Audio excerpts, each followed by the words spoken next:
పూరా లోకల్. నమస్తే, welcome to పురా లోకల్. ప్రస్తుతం మనం గాంధీ భవన్లో కాంగ్రెస్ పార్టీ సీనియర్ నాయకులు మానవతా రాయ్తోటి ఉన్నాము. కవిత 6 పేజీల లేఖ కేసీఆర్కు రాసింది అని వార్తలు వస్తున్నాయి. ముఖ్యంగా దాంట్లో ముఖ్యమైన అంశం ఏంటంటే తెలంగాణ రాష్ట్రంలో కాంగ్రెస్ పార్టీ పైన పూర్తి వ్యతిరేకత ఉంది అని ప్రజలు అనుకుంటున్నారు. అలాగే బీజేపీ పార్టీ పుంజుకుంటుంది అని వాళ్ళ క్యాడరే చెప్తున్న పరిస్థితి అన్న లేఖలో ఉంది. అంటే ఆ విషయం పైన మీ అభిప్రాయం ఏంటి? ఇప్పుడు కాంగ్రెస్ ప్రభుత్వం తెలంగాణలో ప్రజలందరినీ సంతృప్తపరుస్తూ చక్కగా ముందుకు పోతుంది. అదేవిధంగా కాళేశ్వరం అవినీతి ఉచ్చు కేసీఆర్కు వాళ్ళ కుటుంబ సభ్యులకు బిగుస్తుంది. ఇట్లాంటి తరుణంలో ఇట్లాంటి లేఖలు రాసి లీకులు చేసి వ్యూహాత్మకంగా ఈ అంశాన్ని ప్రజలందరినీ కూడా పక్కదారి పట్టించే ప్రయత్నం వాళ్ళు చేస్తారు. ప్రభుత్వానికి అవసరం లేదు, అంత చిల్లర దిగజారిపోయినటువంటి రాజకీయాలు చేయాల్సిన అవసరం ప్రభుత్వానికి లేదు. అంటే డైవర్షన్ పాలిటిక్స్ వాళ్ళదే క్లియర్ కనపడుతుంది. కేసీఆర్కి నోటీసులు ఇవ్వగానే అది చర్చ అయిపోయింది. నిజంగానే కాంగ్రెస్ పార్టీకి ఎందుకు అధికారం అప్పచెప్పారు ప్రజలు? కాళేశ్వరంలో అవినీతి జరిగింది, కూలిపోయింది, కూలేశ్వరంగా మారిపోయిందని చెప్పి ఆ రోజు ప్రజలందరూ అన్నారు. కాబట్టి వీళ్ళపైన చర్య తీసుకోవాలంటే సరైన పార్టీ కాంగ్రెస్ పార్టీ అని చెప్పి కాంగ్రెస్ నాయకుడు రేవంత్ రెడ్డిని ముఖ్యమంత్రి చేశారు. ముఖ్యమంత్రి చేస్తే మరి రేవంత్ రెడ్డి వాళ్ళకి క్షమించి వదిలిపెట్టాలా? 1000 కోట్లు దోచుకున్న వాళ్ళని క్షమించి వదిలిపెట్టాలి చెప్పండి. ఇలా తెలంగాణ ప్రజాధనం ఖాళీ అయిపోయింది, కేసీఆర్ ఖజానా నిండిపోయింది. దీనికి కారణం ఎవరు? అసలు దేశంలో ఒకప్పుడు కరెంటు బిల్లులు కూడా కట్టుకోలేనటువంటి పరిస్థితిలో ఉన్నటువంటి బీఆర్ఎస్ పార్టీ ఇలా దేశంలో అత్యంత ధనికవంతమైనటువంటి పార్టీ, ప్రాంతీయ పార్టీ. ఎట్లా వచ్చినాయి డబ్బులన్నీ కూడా? ఈ విధంగా కాళేశ్వరాన్ని కూలేశ్వరంగా మార్చడం బట్టేగా, కమిషన్లన్నీ అందులోకి మార్చుకోబట్టేగా ఇవన్నీ జరిగినాయి కూడా. కాబట్టి ఇక్కడ స్పష్టంగా అర్థమయ్యేది ఏంటంటే వాళ్ళ అవినీతి బండారం మొత్తం కూడా ఒక పక్క ఫార్ములా 1 రేసులో 55 కోట్ల అవినీతి కళ్ళ ముందు కనపడుతుంది, ఆ ఉచ్చు బిగుస్తుంది. విద్యుత్ కొనుగోళ్లలో అవినీతి, 3 రూపాయలు కొనాల్సిన విద్యుత్తుని 8 రూపాయలు కొనుగోలు చేసి కమిషన్లు జేబులో వేసుకున్నారు. ఆ అవినీతి ఇందులో స్పష్టంగా కనపడుతుంది. అదేవిధంగా కాళేశ్వరం ఒక పక్క ఉన్నది. తర్వాత ఫోన్ ట్యాపింగ్ అంశంలో ప్రభాకర్ రావు అనే ఆయన కీలక నిందితుడు. ఆయనకు 2 సార్లు ఎక్స్టెన్షన్ ఇచ్చారు. ఆయన పదవి అయిపోయినా కానీ ఆయన్నే కొనసాగించారు. ఆయన ఆస్తులు మొత్తం కూడా జప్తు చేయాలని చెప్పి ఇలా కోర్టు చెప్పింది.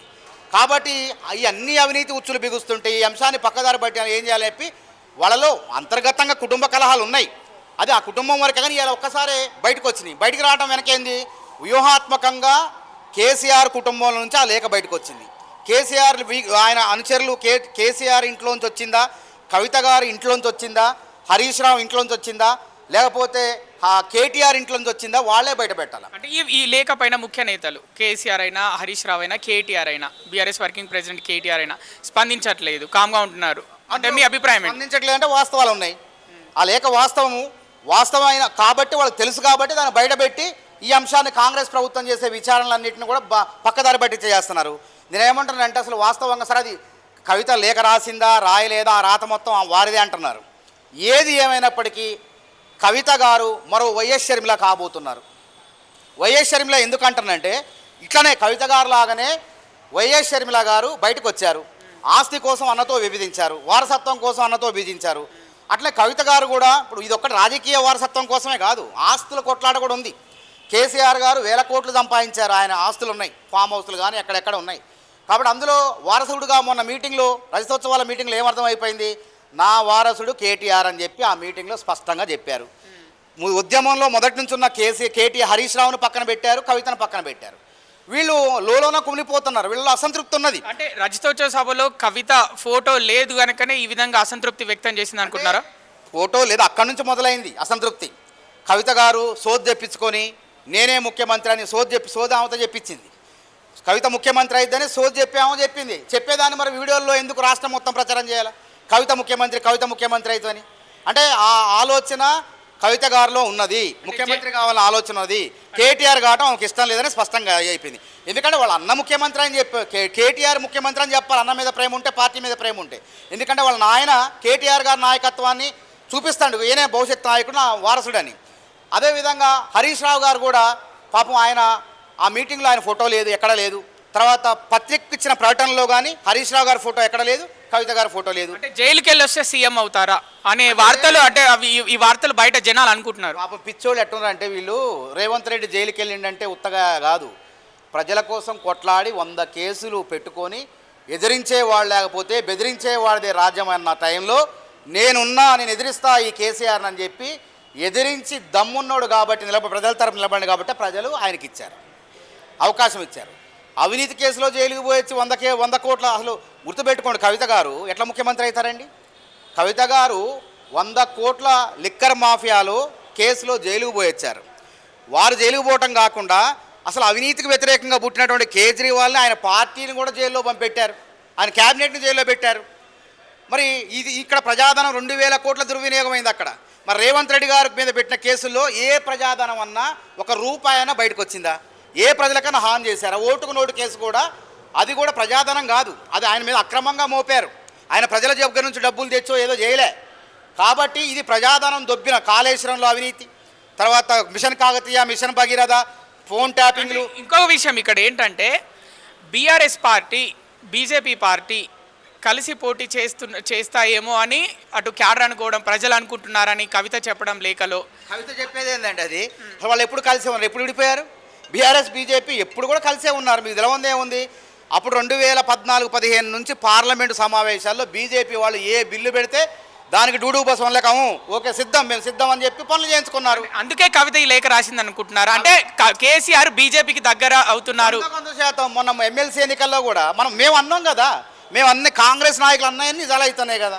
ఇప్పుడు ఎమ్మెల్సీ ఎన్నికల్లో పోటీ పెట్టలేదు, బీజేపీకి ఓట్లు వేయించారు. పార్లమెంట్ ఎన్నికల్లో కూడా బీఆర్ఎస్ పార్టీ బలమైన అభ్యర్థులను పెట్టలేదు, కొన్ని చోట్ల పెట్టకుండా ఓట్లు వేస్తే జనాలు ఏం చేస్తారు, ఓట్లు వీళ్ళు బహిరంగ చెప్పారు బీజేపీకి ఏమని. కాబట్టి వాళ్ళు ఒక తానులోని గుడ్డ ముక్కలే బీజేపీ బీఆర్ఎస్ అనేది. రాష్ట్రంలో గుర్తుపెట్టుకోండి, సోనియా గాంధీ గారి పైన ఈడీ కేసు ఉంది, రాహుల్ గాంధీ గారి పైన ఈడీ కేసు పెట్టారు అక్రమంగా. మా పత్రికను మేము కాపాడుకుంటే దాని నేరం అన్నట్టు బీజేపీ నాయకుడు ఫిర్యాదు చేస్తే దాని విచారణ జరుపుతారు. సరే కోర్టు విచారణ జరుపుతుంది, ఏదైనప్పుడు అది కావాలని చేసిందే కదా. అదేవిధంగా కేసీఆర్ గారు ఇవాళ కాళేశ్వరంలో 1,02,000 కోట్లు ఖర్చు అయితే పెద్ద ఎత్తున అవినీతి జరిగింది. అందులో 20,000 కోట్ల 30,000 కోట్ల అని తేలాలి కదా. బీజేపీ ఏమైనా విచారణ జరిపిందా? కేసీఆర్ గారి పైన ఏమన్నా కనీసం ఈడీ కానీ సిబిఐ కానీ కన్నెత్తి చూసిందా? రేవంత్ రెడ్డి గారు కూడా ఫిర్యాదు చేసి పోయి. కాబట్టి చిదంబరాన్ని జైల్లో పెట్టారు, రేవంత్ రెడ్డి గారిని జైల్లో పెట్టారు, రేవంత్ రెడ్డి గారిని వీళ్ళు జైల్లో పెట్టారు. అదేవిధంగా ఈడీ దాళ్ళు, సిబిఐ దాళ్ళు, ఐటీ దాళ్ళు కూడా రేవంత్ రెడ్డి గారి మీద చేశారు. ఇప్పుడు ఈ లేఖ విషయంలో ముఖ్యమైన పాయింట్ ఏంటంటే బీజేపీ నాయకులు మీడియా ముందుకు వచ్చి చెప్తున్నారు, మాకు 15 రోజుల ముందే మేము చెప్పినాము మీడియాకి ఇలా కవిత బయటికి వస్తుంది, ఇట్లా ముస్లిం నెలకొంది అని. సో మరి అంటే మీ కాంగ్రెస్ వాళ్ళకి ఎందుకు తెలియదు ఈ సమాచారం? బీజేపీ వాళ్ళు కాబట్టి, వాళ్ళు బీజేపీ వాళ్ళు ఒకటి కాబట్టి వాళ్ళకి ముందు తెలిసింది. వాళ్ళే చెప్తున్నారు, లీకులు వాళ్ళే ఇస్తున్నారు కదా, మేము చెప్పడం కాదు. ఇప్పుడు మాకు తెలిసిందంటే ఆశ్చర్యం, మాకు తెలుసానంటే వాళ్ళు ఒకటి కాబట్టి వాళ్ళకి అంతర్గతంగా వాళ్ళ కేంద్ర ప్రభుత్వం నిఘా వ్యవస్థ ఉంది, వాళ్ళతో పొత్తుల్లో ఉన్నారు, అంతర్గతంగా చీకటి ఒప్పందంలో ఉన్నారు కాబట్టి వాళ్ళు తెలిసింది కాబట్టి వాళ్ళు బయట పెట్టారు. అంటే బీజేపీ ఆడించే డ్రామా అనుకుంటున్నారు. 100% కవిత అనేది ఒకప్పుడు షర్మిల అనేది బీజేపీ వదిలిన బాణం అని మేము అనేది, కేసీఆర్ వదిలిన బాణం అని మేమే అన్నాం. తర్వాత షర్మిల గారు పార్టీ పెట్టుకున్నారు, ఆ పార్టీని వదిలిపెట్టారు, కాంగ్రెస్లో చేరారు అక్కడ. కానీ ఇప్పుడు కూడా మేమేమన్నామంటే ఈ కవిత లేఖ విడుదల వెనక వ్యూహాత్మకంగా బీఆర్ఎస్ వదిలిన బాణమా కవిత, లేకుంటే బీజేపీ వదులుతున్న బాణమా? అంటే రేపు జరిగే స్థానిక సంస్థల ఎన్నికల్లో కానీ హైదరాబాద్లో జరిగే ఎన్నికల్లో ఈ అంశాన్ని వాడుకొని ఆ ఓట్లను కూడా మళ్ళీ పక్కద డైవర్ట్ చేసే అంశం ఉందా ఇందులో ఏమన్నా? సామాజిక న్యాయం, బీసీ రిజర్వేషన్ల టార్గెట్గానే ఈ లేఖలు, ఈ విభేదాలని వస్తున్నాయి అనుకుంటున్నారా? ఇప్పుడు బీసీ రిజర్వేషన్లు అంటే సామాజిక న్యాయం అంటే అసలు వాళ్ళ పార్టీలో సామాజిక న్యాయం ఏదంటారు? ఇప్పుడు కాంగ్రెస్ పార్టీలో మహేష్ కుమార్ గౌడ్ బీసీ అధ్యక్షుడు, జాతీయ అధ్యక్షుడు దళితుడు మల్లికార్జున ఖర్గే. 1970లో బాబు జగ్జీవన్ రావుని మేము అధ్యక్షుడిని చేసినాం. దామోదరం సంజయ్ గారిని 2 సార్లు 71లో 2 సార్లు చేసినాం మేము. 69 అంతకుముందు ఒకసారి చేసినాం. అదేవిధంగా ఎంతోమందికి బీసీలకు ముఖ్యమంత్రుల పదవులు ఇచ్చినాం. ఇక్కడ కూడా రాష్ట్రంలో ఎస్సీలకి మల్లు అనంతరాములు, వెంకటస్వామి గారు, మల్లికార్జున్ గారు, డి శ్రీనివాస్ గారు, కేశవరావు గారు, చెప్పుకుంటూ పోతే ఇంతమంది లిస్టుకి ఇచ్చినాం. బీసీలకు ఇచ్చినాం, ఎస్సీలకు ఇచ్చినాం. మీ పార్టీ పెట్టి ఇన్ని సంవత్సరాలు అవుతుంది, ఎవరికన్నా కనీసం వర్కింగ్ ప్రెసిడెంట్ పదవి ఒక బీసీకో ఎస్సీకో ఇచ్చిర్రా? ఎవరికి రైతే మీరు సామాజిక న్యాయం గురించి చట్టం మాట్లాడతారు. అయినా రాహుల్ గాంధీ సామాజిక న్యాయం చేయాలి, సమాజంలో ఉత్నా ఆబాది ఇత్నా ఆబాది ఉత్నా హక్ అని చెప్పి మాకంత హక్కులు ఉండాలి, మేమెంతో మాకంత వాటాలు ఉండాలని రాహుల్ గాంధీ చెప్పి ఇలా బీజేపీ ప్రభుత్వాన్ని మెడ ఉంచిన తర్వాత కాంగ్రెస్ ప్రభుత్వం రేవంత్ రెడ్డి సర్కారు సమర్థవంతంగా దేశానికి ఆదర్శవంతంగా కులగణన కార్యక్రమాన్ని చేపట్టి ఢిల్లీ పంపిన తర్వాత మీరు చెప్పేది ఏంది సామాజిక న్యాయం? కనీసం మీ మీటింగ్లో కూడా మాట్లాడారు. ఆ రోజు మేము మాట్లాడినాం, మీటింగ్లో ఎవడన్నా బీసీనో ఒక ఎస్సీనో లేదా నలుగురు వర్కింగ్ ప్రెసిడెంట్లను బీసీలను ఎస్సీలను మైనార్టీలను చేస్తారనుకున్నాం. కనీసం బీసీల ఊసు లేదు, దళితుల వర్గీకరణ అంశం కూడా ఎక్కడా లేదు. ఇక చివరిగా చెప్పండి, కవిత ఒకవేళ మీ పార్టీలోకి వస్తానంటే ఆహ్వానిస్తారా? కాంగ్రెస్ పార్టీలోకి వస్తానంటే? ఇప్పుడు కవిత కాంగ్రెస్ పార్టీలోకి రారు. కాంగ్రెస్ పార్టీలో ఎందుకు వస్తారు వారు? కాంగ్రెస్ పార్టీని ఎట్లా ఏదో రకంగా ఇబ్బంది పెట్టాలనే రకంగా ఉంటారు వాళ్ళు. నేను చెప్పినగా అందులో వ్యూహాత్మకంగా భాగమే కవిత అనే ఆమె ఎవరు వదిలిన బాణం? స్వయం ప్రకాష్ స్వయంగా వదులుకున్న ఆమె వదులుకున్న బాణమా? అవమానం గురై రాజకీయంగా ఇంట్లో కుటుంబంలో, ఎందుకంటే కవితను కూడా పక్కన పెట్టే పరిస్థితులు వచ్చినాయి. ఆడ 100 కోట్ల లిక్కర్ స్కామ్లో జైలుకు పోయింది బీఆర్ఎస్లో ఉన్న కవిత మాత్రమే పోయింది. కాబట్టి ఆమెను బయటికి నెట్టేస్తే మాకు అవినీతి మరకలు ఉండవు అనుకుంటున్నారు వాళ్ళు. కాబట్టి ఆ విధంగా కవితనే కావాలి నువ్వు పక్కకు పార్టీ పెట్టుకొని ఏమన్నా బీఆర్ఎస్ పార్టీ వదులుతున్న బాణమా? లేదంటే బీజేపీ పార్టీ కాంగ్రెస్కి ఎట్లాగో సంక్షేమ పథకాలు అమలు చేస్తుంది, వాళ్ళు నయా పైసా తెలంగాణకి ఇయ్యలే, గత బడ్జెట్లు ఇయ్యలే, ఈ బడ్జెట్లు ఇయ్యలే. కాబట్టి బయ్యారం ఉక్కు ఫ్యాక్టరీకి ఇయ్యలే, ఆడ విశాఖ స్టీల్కి 4,000 కోట్లు ఇచ్చారు, పోలవరం ప్రాజెక్టుకి 5,000 ఇచ్చారు, తెలంగాణలో రంగారెడ్డి పాలమూరుకు ₹1 ఎస్ఎల్బీసీకి ఇయ్యలే.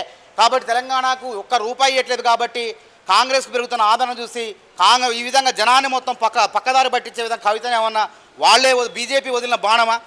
కాబట్టి నేను ఏది ఏమైనప్పటికీ కవిత అనే కవిత గారు మరొక వైఎస్ షర్మిల కాబోతున్నారు, అది స్పష్టంగా అర్థమైపోయింది.